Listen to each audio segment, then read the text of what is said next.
Welcome to Under Oath. Today we have actresses Jane Hajduk and Shari Doran from The Third Act. How are you guys doing? Great. Now I got to see the trailer for, I believe we're going into maybe the third season right now. Correct. Ooh, that first season, I'm sure knocking that one out was fun. But now you're on the third season. Are you like going, okay, if we get to 10, it might kill me? Yeah. I mean, it's funny when you develop a show and create a show to yourself, a lot of times you'll have what they call a show Bible, which you will even start to say, what's going to happen second season? What's going to happen third season? So, I mean, we even have in our electronic press kit, what happens after menopause? And I'm like, wait a minute, Shari. Menopause lasts a long time. It's not 1, 2, 3 years. It can last up to 10, 12 years. We're riding this. And then after that, we can do death. Well, and that could last a really long time, I hear. So there you go. So, but yes, we're, besides it was mainly our first season about our friendship and just kind of getting into a video journal, talking about the crazy things we were doing. And then the second season, we expanded it by saying how it affects others, like our husbands and our children, how it affects marriages. I have a feeling I've seen some of the clips and I've seen some of the husbands walking around. We tend to walk around pretty gingerly around this situation, like going, yes, whatever you say, we're going with it. Well, I think there are some rules for men. I think the biggest one is that you just have to listen and just kind of take a breath and know there could be some things happening you're not going to be able to explain. And in the season 2, we have our husbands, and I don't know if you've seen it, but during the Super Bowl they had a commercial for hot flash medicine. Yeah. And so we have an episode where Tom Lennon, who plays my husband, and Michael Doran plays Jane's husband. They're watching the game, and that happens, and it sparks this whole conversation of two husbands kind of talking about what's going on with their wives, and they're just like, how do we deal with this? How do we figure it out? So it's a fun episode to see a man's perspective of taking a look into that world. There are a couple things I don't screw with in life, and menopause was one of them. I just nod and hey, can I rub your back? Can I do? There are a couple things I avoid, and that's one of those things, because if men went through menopause, I guess it would be menopause, but if we went through menopause, I guarantee there'd be 50 shows on it. Thank you, Jeff. You are so right. There's this thing called a little blue pill that you probably know what I'm talking about. You saw how quickly that came to fruition when men were having problems. So yes, Shari and I both agree with that. If this was a man's problem, it would be solved. They'd probably be able to get menopause out. Would you probably be able to skip it or something? There'd be some kind of medication to just, I don't know, fall asleep for the next 10 years. Yeah, the hard thing for me is, I also do stand-up comedy. So I always want to write that joke, and I always know, shut up. Don't make that joke, Jeff, and I think we need a name for it better. The problem is menopause seems so long. I mean, maybe we should do like with COVID and just call it the pause. The pause is kicking up now. It sounds a little more edgy. My pause is bothering me today. All right. I'm in the pause. Give me a minute. I need to pause. Yeah. Yeah. I got the pause. You know what's going to happen. It's not going to be good for you. Yes. It's this weird thing too, because women don't know when it's going to hit. It's early menopause, late menopause. It's the weirdest thing. It's kind of like meeting the person you're supposed to be with. Isn't this supposed to happen by now? It's Jane and I have talked about this, and it's interesting that I don't think either one of us even knew we were in perimenopause. Like, I didn't know this was going on. I just knew something was happening to me, and I'm like, what the, why do I have a stomach where I never have? What, why am I crying when I'm watching a commercial? What is happening? And then not sleeping and all those things. And everyone has different things. Jane, I would throw you under the bus. She had acne. She hasn't had acne. We've known each other since college. We went to college together. I'm like, why do you have acne? Yeah.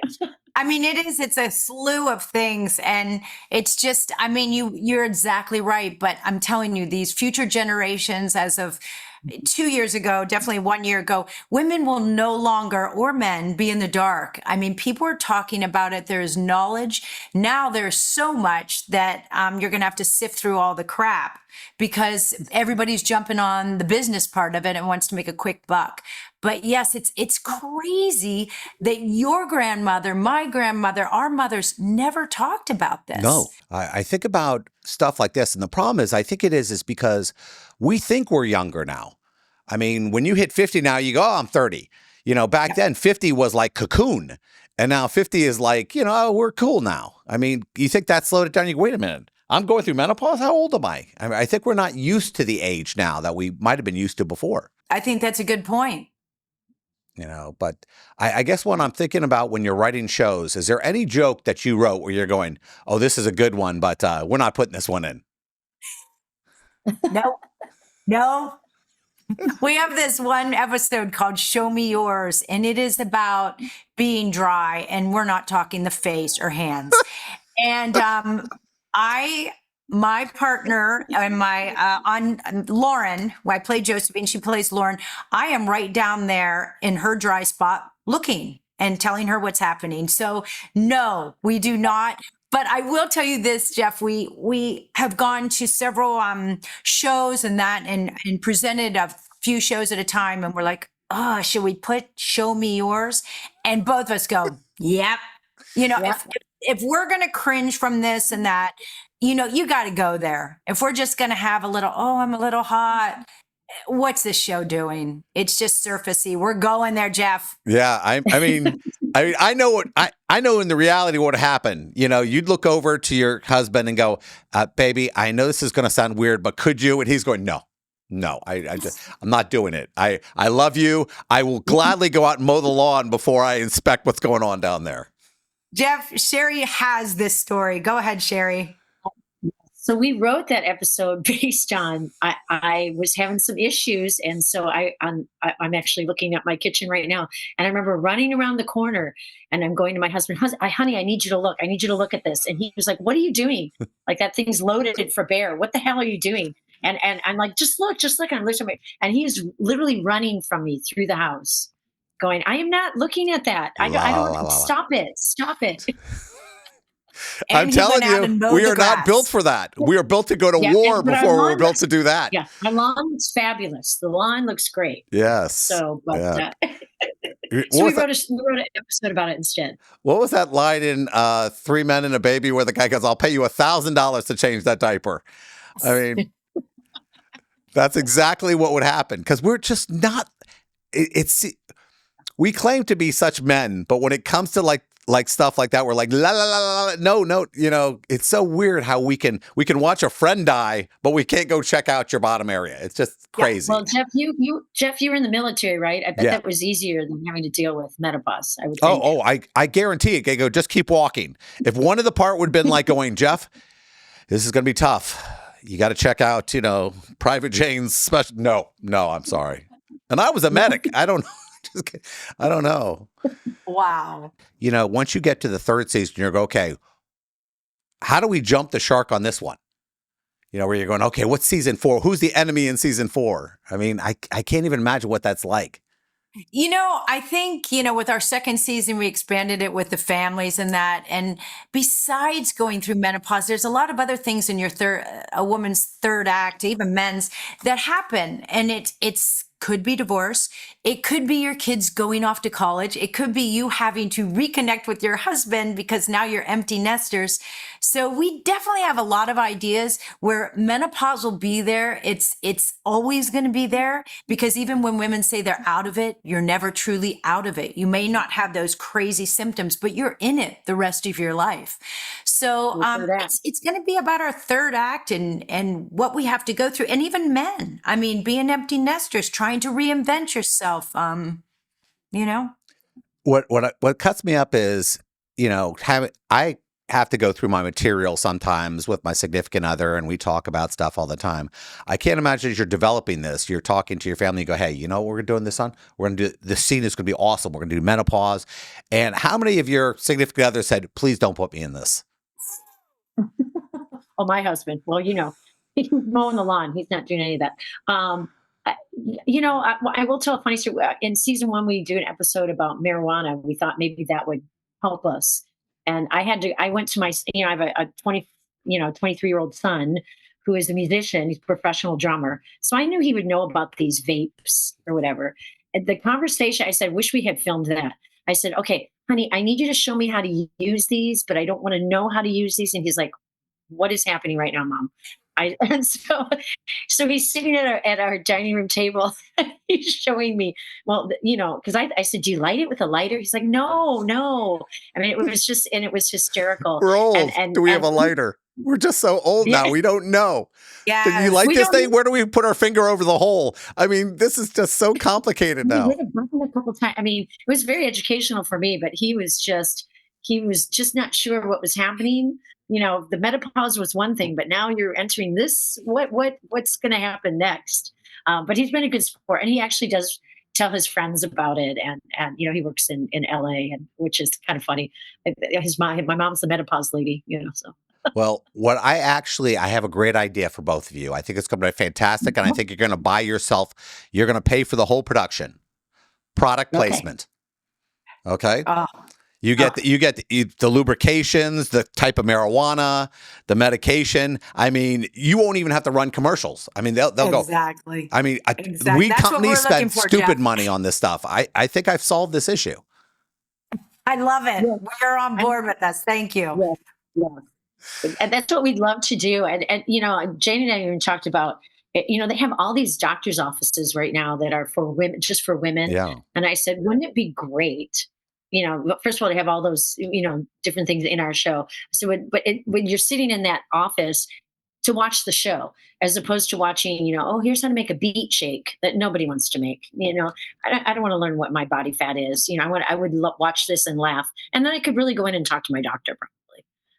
I think it's so amazing to be able to do stuff like this, to be able to take something you love and keep writing.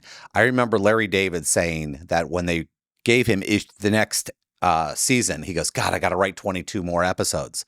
Now, I assume you guys have a certain style on how you like to write together. Yes, we do.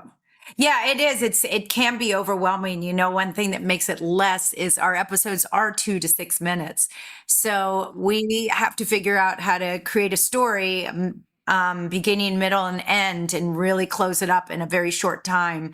Although I love that. I love being that challenge and being able to do that. And, we will tell it what the stories are. We have 12 episodes a season. We'll go through that. We already have that on the 3rd.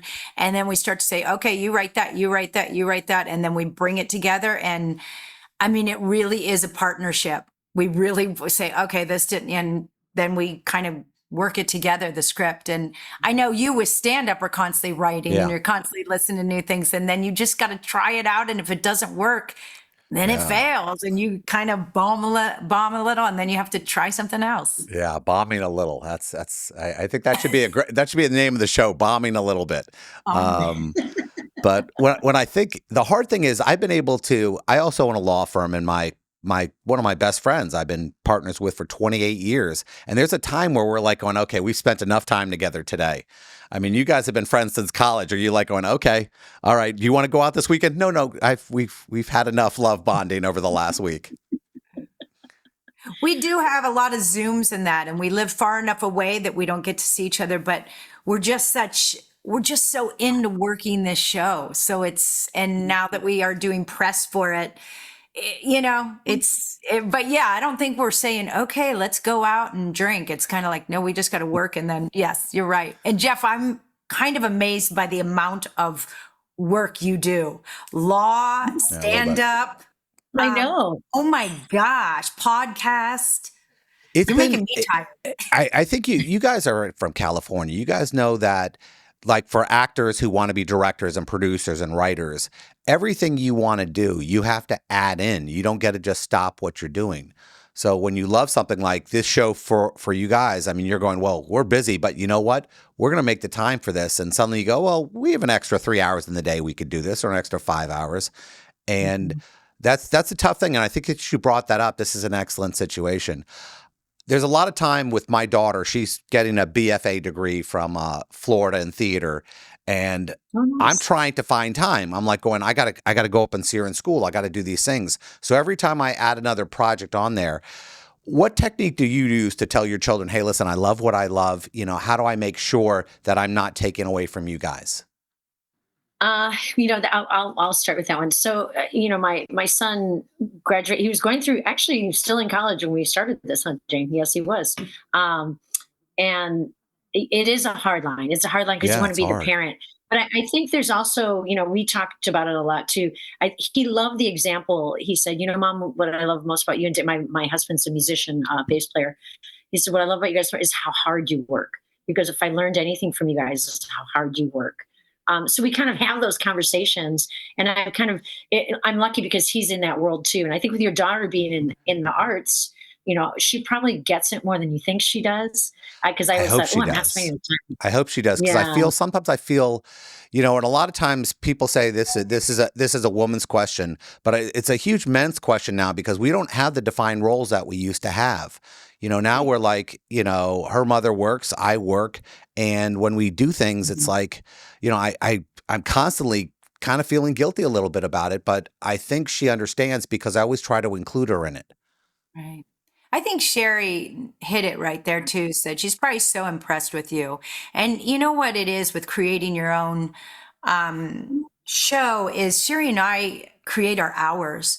So if we want to work for 5 hours, we can. If we want to work, and we do that so well together. She has other projects going on, so she has some. She's able to work at 1:30. I will get immediately on with her, and we will work for a solid 2 hours maybe, and then I'm like, got to go pick her up, and then and then we're texting and that, and we just like it seems like you do. We just do it.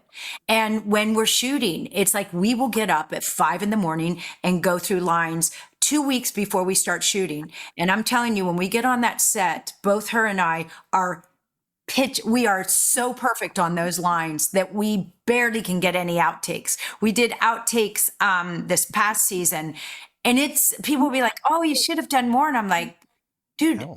time is money, and we know our lines and we just go. I mean, we want to be funny, but it's about what we wrote. So yeah, Sherry and I both do that for each other's schedule. If we have to get up at 4, we'll get up at 4 and go through lines. If we have to, middle of the Mhm. afternoon for only 2 hours, we'll do that.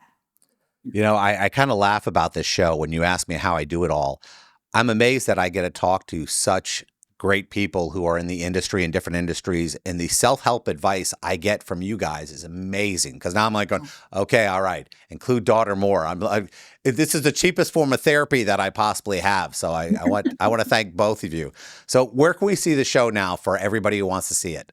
Sherry. So you can go to YouTube and Fire TV. It's called The Third Act, which is THEE, The Third Act. We're also on social media if you want to go to Instagram and follow us. I do want to shout out because it's kind of exciting this weekend.